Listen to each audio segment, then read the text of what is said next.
Ladies and gentlemen, welcome. I'm Kurojaku, and I'm totally not recording this video for the second time because I didn't totally just record it all and not realize my mic was muted. Anyways, this is the latest build that I've put together for Age of Wonders 4. It has been a bit since I uploaded one of these, and that mostly has to do with the fact that the Vampire DLC kind of stalled out for me. I had a couple builds in mind, and mostly Vampire Hunters and Tainted Grail King Arthur. None of them were great builds, they didn't come to fruition. I still want to make them happen, they're still in the works, I just need to keep playtesting them and trying out a couple things. But that's not the point of today. The point of today is the Nomad update came out, and oh my god, it's way more fun than I ever imagined, and has led to a very interesting and unique playstyle, which I am presenting to you today, featuring another Elder Scrolls faction, a lesser known one perhaps, the Falmer, also known as Snow Elves. Now, first thing I want to note before I talk about the traits is actually going to be in the appearance category, and that is the Falmer themselves. If you don't know, they're little they were originally elves, like any other elf, and then they kind of got driven underground and over centuries became little blind, crazy, creepy goblin creatures that ride bugs.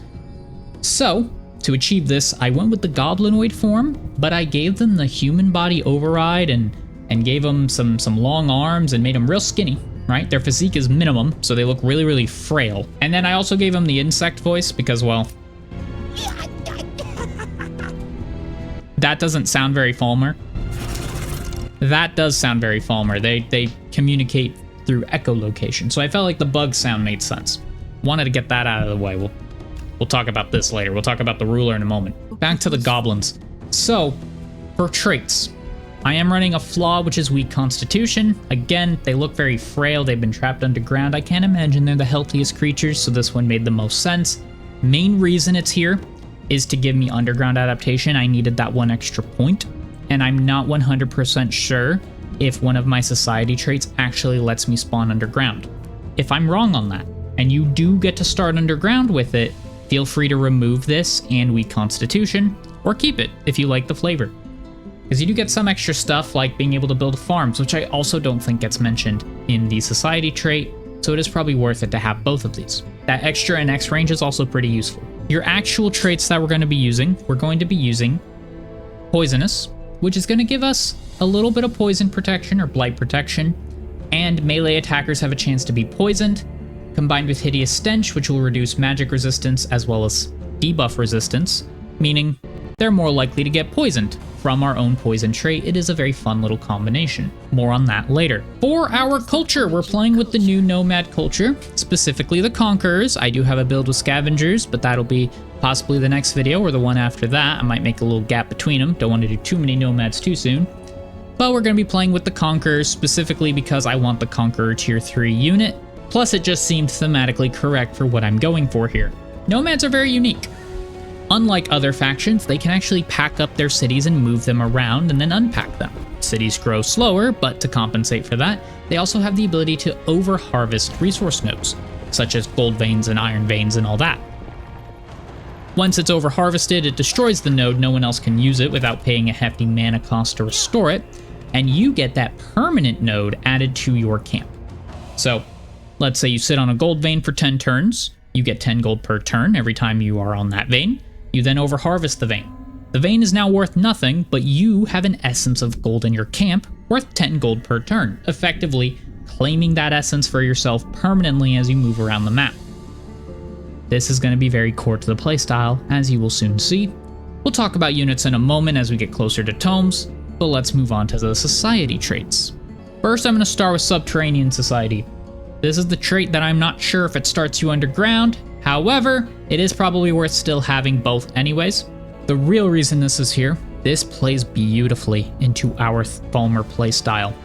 You want to find resource nodes, as many as you can. That way you can over-harvest them and get a permanent economy boost. The food income is great. It kind of counteracts our Nomad downsides. The Imperium is great. Never say no to more Imperium.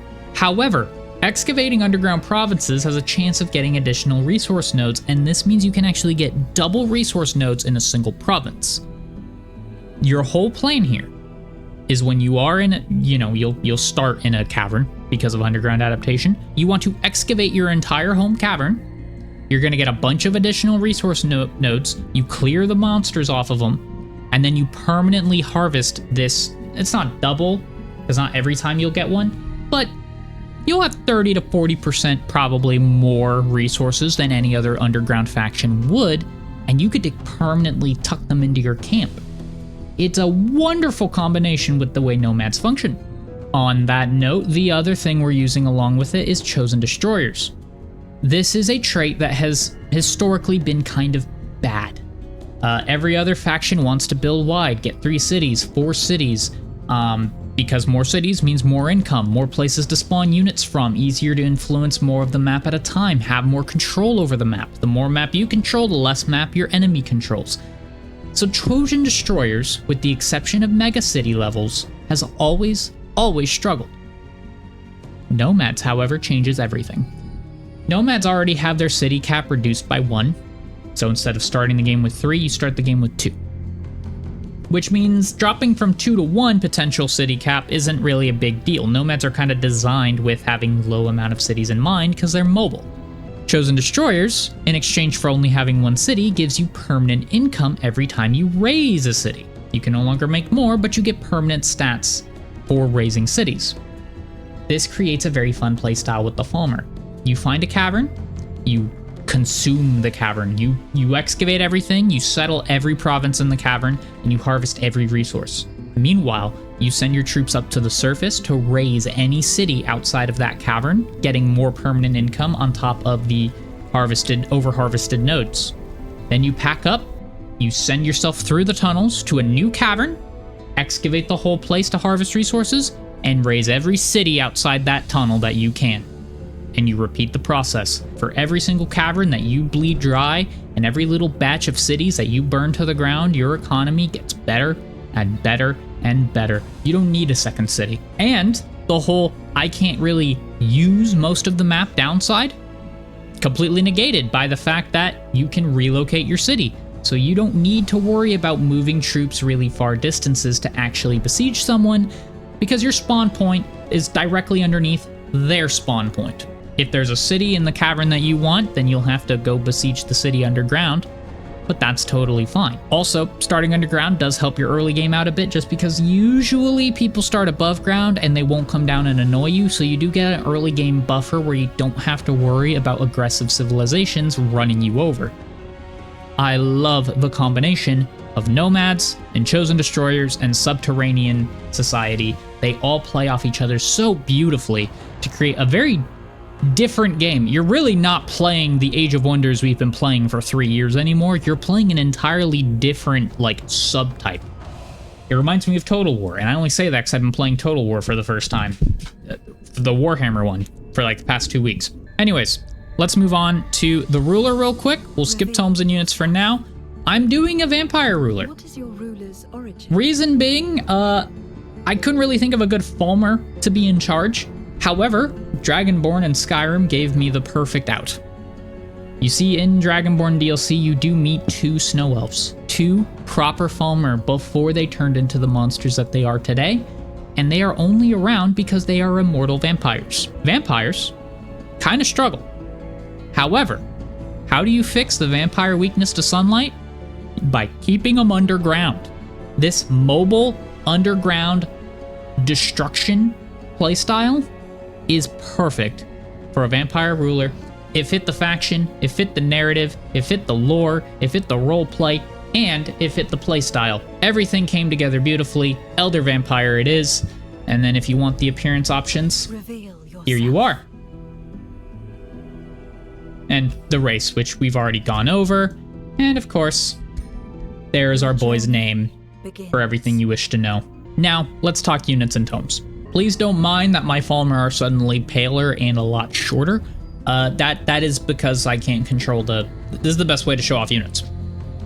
So we'll go over the racial units. We're mostly using racial units in this build. I'm not really using a lot of tome units. You can if you want. I'll touch on them as I go through the tomes, but this is mostly focused on the nomad units themselves. Wind Warriors, you'll start with a couple, ignore them. I'm not going to go over too much units that we're not using, just ignore them. They're fine, they have a cool little heal ability, not the focus of the build. Dune Riders are awesome. Dune Riders are so good, I made an entire second Nomad build after this, which will probably be the next video, if not the following one, entirely focused on buffing up these scouts. They are so fucking broken. I'm going to be shocked if they don't get a nerf, and very sad if they get a nerf at the same time, because I love them. The reason they're so strong is that they are technically both a scout and a ranged unit, which means they're the first scout in the game that can actually be a threat. I'll talk more on that later when we actually do the scout build. Just know, you have empowering momentum, which gives you a damage boost if you moved before you attack, which makes your already pretty decent scout archers even better, and they can take all ranged enchantments like poison arrows and frost arrows. A little bit of a teaser on what we're using. Very, very strong. You can absolutely build a ton of these for very, very cheap. They're not a bad option. We don't have looters. Raiders. We do have raiders. This is going to be your bulk of your tier 1 army. Momentum and shock units just work hand in hand. You want to move hexes to get your momentum buff. You want to move hexes to get that, which means every charge attack, and these numbers are the same, 3 hexes, every charge attack has a 50% damage buff. It's fantastic. You also inflict burn. You're going to lose that burn very quickly just because we are going to use frost damage. That's fine. And by the time we can make up for that, we're probably not using raiders anymore anyway. They do get slip away, which means as cheap expendable units, they have a little touch of extra survivability most don't possess. And God, they look fucking scary as goblins. Dustweavers are fine. They're nothing special. The recovering wind pole's kind of cool because you can rush your shock unit into the front line and smack them, and then pull them back out to set up another charge later, assuming you don't get rushed down on. You can also use this to pull like archers and stuff out of melee range to let them shoot. It is a very cool support unit. It's not the strongest in the game, but it's worth having around. You can completely forgo them and just go full range units with Dune Riders and Striders. These are just archers that can teleport without spending any movement, meaning you can teleport and then do your full volley. Yes, the teleport can trigger empowering momentum, so if you do a full max distance wind stride, you will trigger momentum for your full volley of that 30% damage. And then they have opening shot, where the first attack on a turn does 50% increased damage, which is a lot of damage, honestly. I mean, that's an 80% damage boost for that first shot. Your scouts as well also possess opening shots, so I mean, all the archers in the Nomad faction are just kind of fucking broken, and I love them. But again, not the main focus. You will build a lot of archers. We do have a lot of buffs for bows, but they're not the focus of this build. Just keep them in mind that they are very good. Your main focus are your champions. They are a shock unit, like any other. They get empowering momentum like any other. You get that nice 50% damage bonus. Only extra thing is, on top of that, and it being a tier 3, and Sundering Defense, is you get Storm Stance, which will give you increased defense and resistance, on top of the extra defense and resistance you got from momentum to begin with. Very, very nice. However, most shock units fall apart once they're in melee range. You don't get your full damage output. Not the case. You actually have a full 3-hit melee combo where you just swing on them with your 2 weapons, allowing you to get a knockback, so you can kind of charge. You don't really get to charge into them though, because you're not moving 3 tiles, but you do knock back, and you get wind stance, giving you slippery and swift, allowing you to kind of reposition if you need to. The important thing is you kind of want to be alternating these attacks, so you alternate your stances, keeping the momentum buff up 100% of the time, meaning you get that extra damage and that extra resistance. It is a very, very fun, very cool little unit. It is basically a shock unit, shield unit hybrid, or a shock unit shield unit hybrid, or maybe a shock unit fighter unit hybrid. They are very fun, and gonna be basically the bulk of our front line in the mid to late game. As for tomes, let's go over tomes, starting with Tome of Cryomancy for Frost Blades and Frost Arrows. Frost Blades will let us do more damage to slowed and frozen enemies, give us frost damage on all our attacks. Frost Arrows will give us frost damage on all our bows, and a chance to inflict slowing. It is a very, very, very fun little setup. This tome has always been broken. It will always be broken. It's extremely strong. Ice Coffin is ridiculous. And if you want casters, you can use witches, but we're not buffing casters too much. So outside of the early game, probably not the most useful, but you can use them if you want. Tome of Roots is going to double down on this though, with Blight Blades and Poison Arrows. So 2 enchants for melees, 2 enchants for ranged units, a healing spell if you want, but that's the bulk of what Tome of Roots is for. Tier 2, we're going Tome of Shades. We're going to double down on that hideous stench mechanic in a lot of these, which is to really fuck up people in melee range.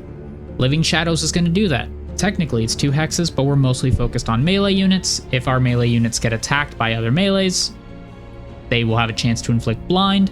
They also have increased evasion, so more resistance to projectiles to begin with. If they hit a blind enemy, you get to ignore their defense. It is a really, really strong combination. Shades, take it or leave it, not really part of the build. Shade networks are pretty nice because we are going to be moving our cities around to, you know, get up and close and personal to other cities, so that knowledge bonus comes in handy. I don't know if holding the underground side of a passage will technically count as bordering a city that's on top of the passage or not. It may not work. If you know the answer to that, let me know in the comments. Even if it doesn't, it's still a good building. Just try to get that first province on the surface on the other side of the passage as often as you can. Which is a good idea anyways, because it's a good spot to put the war camp to get that extra pillaging bonus. Tome of the Famists. This is mostly just here to create basically a home field advantage and double down on being really, really annoying to shoot with projectiles. We can put Misty all over the place. We're really hard to hit in the mist if anyone attacks us at home because of Feywater Pond.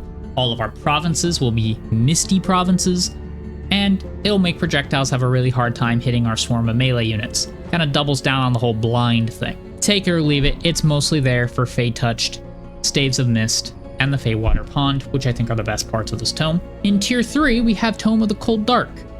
It's not a very good tome. It really, it can do some cool stuff like dropping dropping Flash Freeze on an enemy city right before you siege it. You'll get that status resistance down on top of Hideous Stench. It can be a good combination, but all in all, it's not really a powerhouse tome like a lot of Tier 3s. However, it's mostly there as a theme. It's a thematic choice. It's not the best in slot choice. Frostling Transformation is pretty good, however, to give us that little bit of frost protection. Marching Winter kind of sucks with Nomad, because the moment you pick up your city, you will lose this buff. All the icy terrain that you spread all over the area disappears. So it is unfortunate. I do wish they would change these now that nomads exist. Same goes for Vampire Sunless terrain. Let it stay put after the city is moved. But as of now, it's not very good. If they ever do make that change, it gets a little bit better. Tome of Geomancy is quite nice. Hall of Geomantic Resonance is kind of good because if you haven't built all your buildings, you can kind of not put cold underneath the city, get the production bonus. If you're out of things to build, you can make your province ice and then guarantee that mana. That's usually what you're going to get with this build. You're not often going to get the gold or food, but it is a pretty nice structure. Resonant Blades, more negative effects. We're kind of playing into that play style, being really annoying. So that's also very, very nice. The rest of this is up to you. You can take the race transformation if you wish, but unlike most builds, I have actually baked in 2 major transformations as options. This is one of the 2. If you want to hold off, you can wait till Tier 4 for the other one. Speaking of Tier 4, Tome of Calamity, which is mostly here for Accursed Projectiles and Ghostfire. This allows our burning to stay put, but you're not going to be using your Tier 1 units anyway by that point. But it is nice to have another dot on top of your poison. You now get a burning dot as well. The other nice thing about this is Accursed Armors. It just kind of adds into the whole annoying beefy melee units who are going to inflict a shitload of debuffs. Kind of the whole plan. If you've ever fought the Falmer in Skyrim, you know they love to rush you down and they love to put a bunch of fucking poisons on you that just delete your health bar, and they're really fucking annoying. That's kind of the goal. The goal here is to make them really annoying in melee combat. The rest of this, like if you want to spawn dragons, that's fine, that's up to you. I kind of stuck with the Falmer. I do think some of the accursed creatures, however, do actually kind of fit the Falmer a little bit, specifically this guy right here. Because, I mean, he is a centipede, so if you do want casters, Accursed Tricksters are not a terrible thing. I mean, this doesn't exist in Skyrim, but fuck it. Maybe they put a mask on a Chorus Beetle or something. I don't know. They're creepy looking, and they'll come out of the underground and they'll terrorize you. So you know what? I'll allow it. Rest of this, not so much. But I mean, hey, it serves a purpose. Our other tier form is Tome of Crimson Rain. There's really not a lot I can do to double down on the cold theme of the Falmer, so I doubled down on the vampire theme of the Falmer's leader instead. Mostly, we're looking for Gift of the Old Blood if you want to turn your Falmer into little undead goblin horrors. Life Drinker is very, very strong on an aggressive faction like the Nomads. Anytime anything dies, you get strengthened and health back. It's great. Mantle of the Blood Noble, also very strong if you're using a lot of those tier 1 scouts or tier 2 archers along with your shock units, because they will get increased hit points and healing, as well as Coagulate, which is basically bolstered resistance and bolstered defense in one. Anytime they get hit, you get +1/+1. Rest of this tome, again, if you want to summon Exarchs, if you want, I mean, Crimson Court's always a good building to have. This is all kind of up to you. The rest of this is just kind of to round out the AI. Tome of the Revenant is nice because if you do go for the undead transformation, you can get a little more resistances on all of them, as well as natural regeneration on any new units you draft. And then Tome of the Eternal Lord, just to round it out at tier 5. But honestly, by the end of tier 4, you should be completely built and looking to finish the game. So that is the build. It is a very, very fun, unique playstyle. You settle in a place, you consume all the resources underground, you raise every city sitting above you above ground, and then you travel somewhere else to repeat the process time and time again to try to burn the whole world until you're the only faction left. It's definitely a domination victory kind of faction. It, like I said, it plays like a whole different game, and it's a lot of fun, and I've had a great time with it. Nomads themselves are way more fun of a faction than I expected them to be, or of a culture than I expected, and I'm having a great time with it. Like I said, next one will probably be another Nomad faction, or possibly be a Nord faction that I made. On that topic, if you have any other factions that you want to see me try and bring to light, let me know. Comment it, please, by all means. I do have my own list of things, including 6 fucking failed vampire projects that I will hopefully figure out. That King Arthur one especially is pissing me off. It's such a cool idea. I want it to work. I just need to... Vampires aren't very good. Unless they're underground, vampires are kind of clunky, and I'm not a fan of them. Unfortunately, because I love vampires. Just not in this game, apparently. They need some serious buffs. That's all I'm saying. But if you have build ideas, let me know. I will try to get to it. They don't even have to be Elder Scrolls related, even though most of my builds have been. Just lay it on me. I'll see what I can do. I do have a Nord one that needs to get finished and put up. That was actually directly inspired by someone in the comments. So, you know, it may happen. That is all I have for today. Please like, subscribe.